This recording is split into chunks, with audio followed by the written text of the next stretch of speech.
नोएडा में अरुण विहार residents welfare association कार्यालय के परिसर में आयोजित किया गया, जिन्होंने अतीत में अपने जीवन साथी खो दिए थे। सदस्यता शुल्क की वापसी के साथ समारोह में इन महिलाओं को उनके योग्य वित्तीय बकाया उनके हाथों में वापस देकर उनके आत्मसम्मान और गरिमा की बहाली को भी चिन्हित किया गया। ज्ञात हो कि अरुण विहार, जिसमें नोएडा के 3 सेक्टर शामिल हैं अर्थात सेक्टर 28, 29 और 37, इसका निर्माण लगभग 35-40 साल पहले सेना कल्याण आवास संगठन द्वारा किया गया था। आज भी आबादी का बड़ा हिस्सा सेना के दिग्गजों का है। समय बीतने के साथ कई दिग्गजों का निधन हो गया है, उनके घर उनके पास चले गए हैं। अतीत में AVRWA द्वारा इन महिलाओं के मामले में उनके घरों के पंजीकरण के समय उनके नाम पर कोई स्थानांतरण शुल्क नहीं लेने की परंपरा का पालन किया गया था, जैसा कि किसी अन्य प्रकार के स्थानांतरण के मामले में होता है। कुछ वर्षों पहले एक प्रबंधन ने इन महिलाओं से उनके पतियों के निधन पर उनके नाम पर संपत्ति के स्थानांतरण के समय स्थानांतरण शुल्क लेना उचित समझा था। नियम बदल दिए गए और स्थानांतरण शुल्क वसूलने की प्रथा शुरू हो गई। निवासियों की वास्तविक समस्याओं के प्रति संवेदनशीलता के कारण निवासियों ने वर्तमान प्रबंधन में विश्वास विकसित किया। इन एकल महिलाओं ने कुछ प्रबुद्ध निवासियों की मदद कर्नल दिनेश तंवर, वार्ड निर्देशक 6A captain Rakesh Shukla, colonel Prashant AVCC अध्यक्ष ने नियम की समीक्षा के लिए प्रबंधन से संपर्क किया। प्रबंधन ने न केवल नियम बदलने का बीड़ा उठाया, बल्कि अब तक ली गई ट्रांसफर राशि भी वापस करने का संकल्प लिया। आज के कार्यक्रम में ACP महिला पुलिस वर्णिका सिंह गौतम, बोधनगर कारगिल शहीद की मां तृप्ता थापर, VRC कैप्टन विजयंत थापर उपस्थित थे। श्रीमती सरोज हक, अरुण विहार के प्रतिष्ठित निवासी लेफ्टिनेंट जनरल सुरेंद्र वर्मा और lieutenant general Nitin Kohli, major general Sen, colonel Jagmohan, जिन्होंने एकल महिलाओं को चेक दिए। पेशा हमारे संवाददाता हरेंद्र कौशल व वीडियो जर्नलिस्ट विमल चौहान की रिपोर्ट।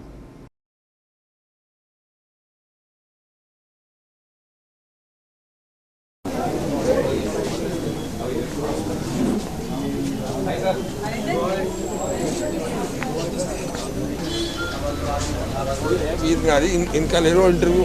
मैं आप सबका बहुत आभारी हूँ कि आप लोग यहाँ आए हैं और माफ़ी चाहते हैं कि कुछ टाइम देर हुई है, कि कुछ लोग अभी भी आ रहे हैं। आप भी ये जानते हैं कि जो आज चेक ले रहे हैं हमसे, जो जिनको हम सम्मान कर रहे हैं, वो बहुत वृद्धावस्था में हैं, इसलिए आने में देर लगता है। कुछ अभी ट्रैफिक में फंस गए हैं, तो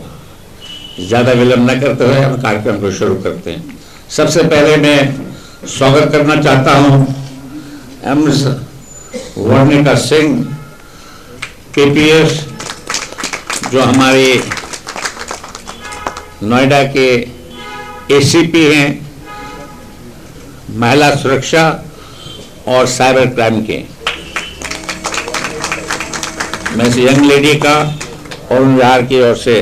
स्वागत करता हूं।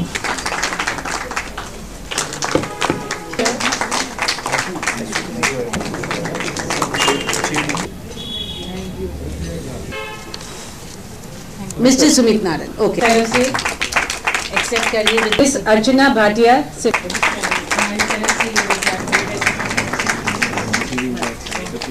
श्रीमती संतोष वर्मा जी प्लीज आए।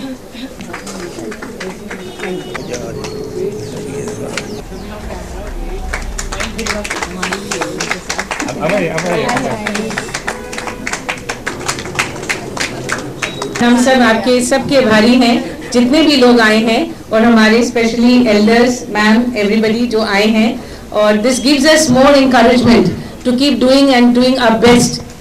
करेंगे वाइस चेयरपर्सन अनीता अरोड़ा जी से। जैसे कि आज वीर नारी सम्मान में ट्रांसफर चार्जेस लिए गए थे, उनको आज यहाँ पर वापस कर रहे हैं। तो जो कमेटी के द्वारा एक बहुत ही एक अच्छा निर्णय लिया गया, एक बड़ा ही सराहनीय प्रयास है कि जो लोग जिनकी मृत्यु हो चुकी थी उनसे जो है पैसे लिए गए थे पिछली कमेटी के द्वारा, और आज जो ये पैसा जो है नारीज़ को, जो वीर नारीज़ हैं, उनको वापस किया जा रहा है। आज इन्हीं के बारे में हम जानते हैं कि मैम ये जो पैसा वापस किया जा रहा है, इसका निर्णय आपने कैसे लिया और क्या से आपके मन में आया कि ये पैसा वापस करना चाहिए? नमस्कार, मैं Mrs Anita Arora, vice chairperson वर्वा, सेक्टर 28, 29 एंड 37। जब मैं इलेक्ट होके आई हूँ तो बहुत सारी प्रॉब्लम्स जो थे वो सामने आने लगे। मेरा प्रयास था कि मैं रेजिडेंट्स तक रीच करूं, मैं उनकी प्रॉब्लम्स को देखूं, क्योंकि आज तक जितने भी लोग थे उन्होंने भी अपनी पूरी प्रयास की है, लेकिन मेरा एक उद्देश्य ये था कि मैं रेजिडेंट्स के लिए आई हूं और मैं उन्हीं की सेवा के लिए मैं कुछ काम कर सकूं। तो जब इसी दौरान में एक लेडी आई थी मिसेस तोशी करके, और वो काफ़ी घबराई हुई थी और बहुत ही हिम्मत करके वो आई थी, और उन्होंने एक्सप्रेस किया था मुझे और ब्रिगेडियर हक को, जो चेयरमैन हैं, कि मेरे साथ बहुत ही गलत हुआ है और लेडी हूँ, और मेरे हस्बैंड जो आर्मी वेटरन हैं और उन्होंने देश के लिए इतना सेवा किया है, तो मेरे साथ जो 30,500 जो मेंबरशिप फीस है ये क्यों लिया गया है। तो जब मैंने और ब्रिगेडियर हक बैठे, हमने उनकी फ़ाइल देखी, तो उनके साथ करीब 28 लोग थे जिनसे ये मेंबरशिप फ़ीस लिया गया था। मैं ये कोई नहीं हूँ कि मैं क्वेश्चन करूँ एक्स मैनेजमेंट को कि उन्होंने क्यों लिया, लेकिन जब हमने इसका रूल और बाय लॉज देखा तो हमें लगा कि ये लॉ तो बिल्कुल ही गलत था जो उनसे लिया गया था। तो हमारी पूरी प्रयास थी कि हम इस चीज़ को, इस मुद्दे को हम उठाएं, और हमने कोशिश की और इसमें बहुत ही हमें सक्सेस मिला, बिकॉज इसमें कुछ लोग रेजिडेंट्स थे, जैसे कैप्टन शुक्ला हैं या कर्नल दिनेश तनवर हैं, और कुछ और रेजिडेंट जो सामने आए, उन्होंने हमें वादा किया कि मैम हम इसमें आपके साथ, आप अकेले नहीं हो और हम पूरी मदद करेंगे कि ये 28 के 28 सिंगल लेडीज़ जिनके सिर्फ फीस लिया गया है, हम उनको प्रयास करते हैं कि उनको हम बुलाएं, उनसे बात करें। और जब हमने ये प्रयास शुरू किया तब 1-2 के साथ हम कांटेक्ट कर सके, और देखते देखते जैसे ही ये वर्ड फैलता रहा, हमारे पास खुद वो लेडीज़ खुद आती रहीं हमारे पास में, जिनसे ये मेंबरशिप फ़ीस लिया गया। और जब हमने उनसे बात की और उनके दर्द को महसूस किया, तो हमने फिर ये निर्णय OGM जो एक जनरल बॉडी मीटिंग होती है उनके सामने रखा, और हमने अप्रूवल के साथ में, हम दोनों ब्रिगेडियर हक और मैं और मेरी टीम जो है, मैं हर एक को क्रेडिट देना चाहती हूँ जो आगे आए और वॉलंटियर किया उन्होंने हमारी इस मदद को। तो आज मुझे खुशी है, कुछ लोग जो ना भी आ सके आज, लेकिन उनको हमने चेक्स भी दिया है, और आज कम से कम नहीं तो 15 चेक्स हम आज उनको वापस करेंगे, और बाकियों का भी अगर उनका अकाउंट नंबर वैलिड है हम उनको भी वापस देंगे। और जब आप उनसे खुद मिलेंगे, उनसे बात करेंगे सुशील सर, तो आपको भी लगेगा कि ये वाकई ही ये पैसे उनके थे जो उनको आज मिल रहे हैं।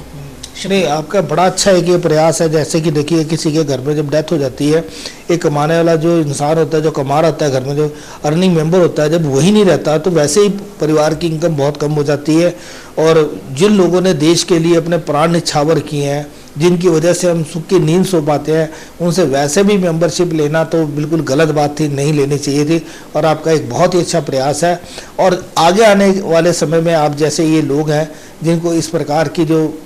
परिस्थितियों से गुजरते हैं, जिनका कमाने वाले तक ख़त्म हो जाते हैं, पेंशन भी आधी रह जाती है, तो उनके लिए आप और क्या क्या लेके आने वाले हैं? अभी तो फिलहाल यही कहूँगी कि 1-2 के साथ, काफ़ी लोगों के साथ जब मेरी इंटरेक्शन हुई है तो वो सिर्फ ये कह रहे थे कि जो हमारे साथ हुआ है वो गलत है। तो मैंने उनको कहा कि जो गलत हुआ उसके लिए हमेशा सुधार भी एक चीज़ होती है, और हम इस लेगेसी को आगे लेके चल रहे हैं, और आगे भी जो भी इस सीट में आते हैं या जो भी इस सर्विस करने आते हैं, सर्विसेज देने आते हैं, उनको सिर्फ एक ही मुझे बताना है कि आप अगर आए हो रेजिडेंट्स के लिए तो उनका दुख दर्द वो सब समझना चाहिए, और कोई भी ऐसा हम कदम ना उठाएं जो बाद में हमें रिग्रेट हो कि हमने ये गलत कदम उठाया है। और मेरी प्रयास है कि जब आप कुछ इस सीट में बैठते हो तो आपके पास एक ही चीज़ होता है कि सबके साथ न्याय हो, और मुझे खुशी है कि ब्रिगेडियर हक और मैं और मेरी टीम, आज हमें भी बहुत खुशी महसूस हो रही है कि वो आ रहे हैं, लेडीज़ आ रही हैं और अपने चेक्स वो आज लेके जा रही हैं। यहाँ पर जो लोग आए थे, जिन्होंने पैसे जिनको वापस मिले हैं, बाकी भी जो आपके अवरवा के जो यहाँ पे मेंबर थे, उनसे मैं बातचीत की, तो जिनका ये कहना था आपके अथक प्रयासों की वजह से ये सब कुछ संभव हो पाया है। तो ये मैम, जो आज आपने पैसे लोगों के लौटाए हैं, आपको कैसा लग रहा है, और आपका के मन में ये कैसे विचार आया कि ये पैसे वापस करने चाहिए? जैसे कि हमने देखा कि किसी संस्था को पैसे देने तो आसान होते हैं, लेकिन उससे लेने वापस बहुत मुश्किल होते हैं, लेकिन आपने तो अपनी इच्छा से लोगों के पैसे वापस किए हैं। कैसे आपके मन में ये विचार आया? आपने आज ये कार्यक्रम को देखते ही आप समझ गए होंगे कि जो औरतें आई थीं उनके आंखों में जो आंसू था वो बहुत ही खुशी के आंसू थे। और जब ये पहली बार आए थे वर्वा में, और जब मैं और ब्रिगेडियर हक इनसे बैठ के बात करते थे तो इनको बहुत ही, ये बड़े दुखी थे, और इन्होंने कहा कि ये हमारे साथ गलत हुआ है। हम ये नहीं देखना चाहते हैं कि गलत किसने किया या क्यों किया, लेकिन हम चाहते हैं कि जो गलत हुआ उसको हम सुधारें। ये चीज़ जो है ये हमें बहुत तकलीफ़ हुई और हमने काफ़ी लोगों से बात किया और एक के बाद ये करीब 28 लेडीज़ थी जिनका ये मेंबरशिप फ़ीस उनसे लिया गया था, जो मैंने कहा कि वो रूल्स के अगेंस्ट है और लॉ के अगेंस्ट है। तो जब हमने ये पूरा तहकीकात किया तो हमें लगा कि ये वाकई ही गलत स्टेप लिया गया था और हम इसको आगे जो है हिम्मत करके, हालांकि बड़ा चैलेंज था कि 28 में से हम कैसे उनको हम कहाँ से कनेक्ट कर सकें, लेकिन हमने जब ठान लिया था कि नहीं हम देंगे, चाहे वो 5 ही क्यों ना हो, चाहे वो 6 क्यों ना हो, लेकिन एक करते करते उनको कांटेक्ट किया गया। पहले तो वो मुझसे क्वेश्चन करने लगे कि आप क्यों अब देना चाहते हैं, फिर उनको समझाना बड़ा मुश्किल हुआ क्योंकि वो इतने दुखी थे कि वो कहते थे अब हम इसके बारे हमने बहुत चक्कर मारा, हमने बहुत रिक्वेस्ट किया था कि हमें ये मिलना चाहिए, लेकिन किसी ने उनकी एक बात नहीं सुनी और 10,500 बहुत मायने रखता था। और आप भी समझ सकते हैं कि एक तो सिंगल लेडीज जो होती हैं उनके हस्बैंड चले जाने से वो वैसे ही इतनी पीड़ित हैं, उसके बाद ये बोझ 30,000 रुपये या 29,000 रुपये या 25,000 या 2,000 रुपये भी उनके लिए उस समय बहुत ही वैल्यूबल, बहुत ही बड़ी अमाउंट थी। फिर हमने उनको आश्वासन दिया कि हम कोशिश करते हैं और लेकिन हमें ये नहीं मालूम था कि उस कोशिश में बड़े लोग आए हमारे सामने। एक वार्ड डायरेक्टर, कुछ वार्ड डायरेक्टर्स आगे आए, उन्होंने हमें हिम्मत दिया, एमसीएम ने हमें हिम्मत दिया कि नहीं हम आपके साथ हैं, उन्होंने अप्रूवल्स दिया। फिर हमारे एक रूल होता है कि हम एक ओजीएम होती है, जनरल बॉडी मीटिंग होती है, जहाँ पे हम मेजॉरिटी रेजिडेंट्स जब वो आते हैं उनसे अप्रूवल लेना पड़ता है। जब हमने उनके पास रखा तो वो भी बड़े खुश थे, तो ये सब हमें हिम्मत देता रहा और फिर हम अपने काम पे जुड़ गए। इसमें मैं श्रेय खाली हम अवरवा टीम में खाली चेयरमैन और वाइस चेयरमैन का ही हाथ नहीं है, इसमें बहुत लोगों का हाथ है। जैसे रेसिडेंट्स थे जो खुद आए वापस, उन्होंने खोजा, उनको कांटेक्ट किया, फिर कुछ हेड्स थे, एसओएस वॉलंटियर्स थे, कर्नल तनवर हैं, मिस्टर मोहन हैं, कर्नल जय सिंह हैं, हमारे लेफ्टिनेंट कर्नल जय सिंह हैं जो फाइनेंस मेंबर है, उन्होंने जो हमारा बजटिंग करते हैं, उन्होंने हमें आश्वासन दिया कि मैम आप और सर आप लोग करो इस अच्छे को और मैं कोशिश करूंगा कि आपको बजट में ही निकाल के इनके पैसे मैं वापस करूंगा। तो ये सब देखते हुए ये सब हिम्मत आता रहा, हमने हिम्मत नहीं हारी और आउट ऑफ दी 28 करते 15-16 लेडीज़ को हमने चेक दिया और उनसे ज़्यादा खुशी हमें है कि उनको उनका सही, ये उनके पैसे थे जो उनको वापस हम दे पाए। ये सब प्रॉब्लम्स कुछ हैं जो चैलेंजेस हैं और हम इसी तरह से आगे बढ़ते रहेंगे और इसी तरह से रेजिडेंट्स की हम सेवा करते रहेंगे। जैसे कि मैम आप की बहुत अच्छा है, ये तो कार्य बहुत अच्छा किया आपने, लेकिन जैसे कि RW आपकी जो RWA है ये कि लार्जेस्ट RWA है, जैसे कि हमने पहले ही बताया था कि खैर एक छोटी सरकार है जिसके बीच में कि आप लोग बजट बनाते हैं, आप हर एक तरीके से आपको 25 वार्ड है, वहाँ पर सारे डायरेक्टर अपॉइंट हैं, कोई भी डिसीजन लिया जाता है तो लोगों से पूछ के लिया जाता है। लेकिन मैम जैसे कि अब मैं देखते हैं कि हमने आपके काफ़ी प्रोग्राम कवर किए, काफ़ी लोगों से बातचीत भी की रेजिडेंट में कि जो कि लोग आपके प्रयासों को जो है बहुत ज़्यादा मतलब कि अप्रिशिएट करते हैं, कहते हैं कि बहुत अच्छे प्रयास हो रहे हैं, जो इस समय वर्किंग कमेटी है वो बहुत अच्छा तरीके से काम कर रही है। जितनी यहाँ डेवलपमेंट हो रही है, जैसे कि हमने पहले देखा था कि यहाँ पे बिजली की काफ़ी ज़्यादा समस्या थी, सीवरेज की समस्या थी, जिसको कि आपके जो प्रयासों से उसमें काफ़ी हद तक जो है लोकल रेजिडेंट का कहना है कि काफ़ी उनको उसमें रिलीफ मिला है। तो ये जो लोकल जितने भी आपके जो बॉडीज़ हैं, जो गवर्निंग बॉडीज़ हैं, एडमिनिस्ट्रेशन है, उससे आप कैसे टाई अप करते हैं? सर ये जो रिसोर्सेज हैं ये तो देखिए आपके कहते हैं रिलेशनशिप पर डिपेंड करता है और मैं बहुत ही ब्लेस्ड थी कि मेरे कुछ ताल्लुकात थे लखनऊ से एंड मेरे अपने क्लासमेट्स हैं जो ऊपर ओहदे में बैठे हुए हैं और जब उनको ये दिखा कि मेरे सामने चैलेंजेस आ रहे थे, क्योंकि मैं इस वर्वा सोसाइटी में मुझे इतना नहीं मालूम था कि इलेक्ट्रिसिटी डिपार्टमेंट और एग्रीकल्चर ये सब यहाँ पे करते करते 1 महीना लगा, मुझे काफ़ी चैलेंजेस थे, लेकिन मेरे रिसोर्सेज इतने पावरफुल थे और ब्रिगेडियर हक के एक्सपीरियंस के साथ में हम हर एक प्रॉब्लम्स को सॉर्ट आउट करते करते हम आगे निकले हैं। इलेक्ट्रिसिटी इश्यूज जैसे मीटर बॉक्सेस, जंक्शन बॉक्सेस जो आप देखते हैं आप डर जाएंगे उनकी हालत, हमने पूरी कोशिश की है सर कि आज की डेट में हमने एटलीस्ट 25 वार्ड्स में मीटर्स चेंज करवाए हैं, जंक्शन बॉक्सेस को बदलाया है। उनकी छोटी सी छोटी प्रॉब्लम्स हम तब सॉर्ट आउट कर पाए हैं जब हम में से एक 24/7 अवेलेबल है उनके लिए। एक ग्रुप है हमारा, जिसमें हम उनके प्रॉब्लम्स को देखते हैं। हाँ, वार्ड डायरेक्टर्स की भी बहुत बड़ी जिम्मेवारी होती है और वो हमारे साथ कंधे से कंधा मिला के चल रहे हैं। सबसे बड़ा हाथ है रेजिडेंट्स का, जिन्होंने अपना ट्रस्ट और फेथ, और आज मुझे बड़ा गर्व होता है जब वो ये कहते हैं कि उनका विश्वास इतना हो गया है वर्वा में कि वो उनको मालूम है कि इवन पर्सनल प्रॉब्लम्स, जैसे कभी कोई हैरेसमेंट का केस है, मेरे पास कई ऐसे केसेस हैं जो ना तो वर्वा की रूल बुक में है और ना बाई लॉज में है, लेकिन ये आपके ऊपर डिपेंड करता है कि अगर आपका वो रेजिडेंट है तो आप जिस सीट में बैठे हो आपको अपनी पावर को सही यूज़ करना है। मेरे साथ आज की डेट में पुलिस मेरे साथ है, इलेक्ट्रिसिटी डिपार्टमेंट मेरे साथ है। आज वर्वा को उठ के जाना नहीं पड़ता है, लेकिन वो आते हैं रेगुलर विजिट्स के लिए, देखते हैं, पूछते हैं कि कहीं आपको हमारी ज़रूरत तो नहीं है। तो ये मैंने सिस्टम जो है इंट्रोड्यूस किया है यहाँ पे कि हम भी आए हैं उनके रेजिडेंट्स के लिए, और ये जो अथॉरिटीज़ हैं, ये जो बैठे हैं, इनकी सपोर्ट हमारे लिए बहुत ज़रूरी है। इनके बिना तो हम एक कदम नहीं चल सकते हैं। विजय रावल जी हैं, आनंद मोहन जी हैं, ACP आपके रजनीश सर हैं, ट्रैफिक पुलिस हैं, और ये सारे जितने हैं सर, मैं बहुत प्राउड फील करती हूँ कि ये एक ऐसी टीम है जो हमारे साथ बहुत सपोर्ट कर रही हैं, और मुझे उम्मीद है कि आज की दिन में जो इम्प्रूवमेंट हुआ है और ये 10 टाइम्स मोर इम्प्रूवमेंट आप देखते जाएंगे इन द कमिंग ईयर्स। जो अभी आने वाला समय है, जैसे कि भी आपका ये जो टेनोर खत्म होने को जा रहा है, जनवरी में आपको दोबारा से इलेक्शन है, तो आगे क्या आपकी प्लानिंग रहेंगी? सर, जो आगे कमिंग इलेक्शंस है, अभी तक तो 2-3 महीने से मैंने कभी इसके बारे में विचार नहीं किया था, क्योंकि मेरे पास बिल्कुल ही फुर्सत नहीं था। मेरे कुछ टारगेट्स थे, हमारे कुछ एजेंडास थे मेरे और चेयरमैन के, जो हम उन्हीं पे इतना घुस गए थे। लेकिन जब रिस्पांस आना शुरू हुआ रेजिडेंट्स के, और जब उन्होंने कहा कि मैम हम चाहते हैं कि आप लोग फिर आए, तो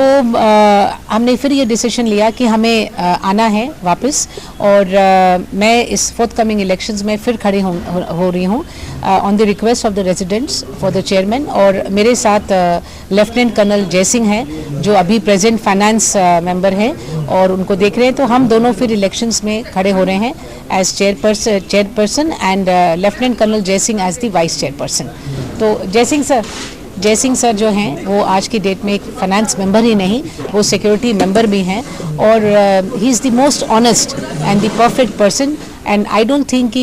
इनके अलावा मैं किसी और के बारे सोच सकती हूँ एक टीम की तरह, क्योंकि हमने दोनों ने बहुत मिल के SOPs बनाए हैं, चैलेंजेस फेस किए हैं, बहुत सारे ऑपोजिशन भी फेस किया है, लेकिन हमने ब्रिगेडियर हक के आशीर्वाद से, उनके ब्लेसिंग से, उनके एक्सपीरियंस से हम आगे बढ़ते गए हैं, और उन्हीं के आशीर्वाद से सर हम आज फिर इलेक्शंस के लिए खड़े हो रहे हैं। चैलेंजेस रहने वाले हैं, वो क्या और चैलेंजेस रहने वाले हैं अगर आप इलेक्शन जीत कर आगे आते हैं तो? देखिए, सबसे बड़ा चैलेंज तो अरुण विहार में आज की डेट में इंफ्रास्ट्रक्चर का है, जिसमें आपके सीवेज सिस्टम है, आपकी इलेक्ट्रिसिटी की वायरिंग है, इलेक्ट्रिक बोर्ड्स हैं,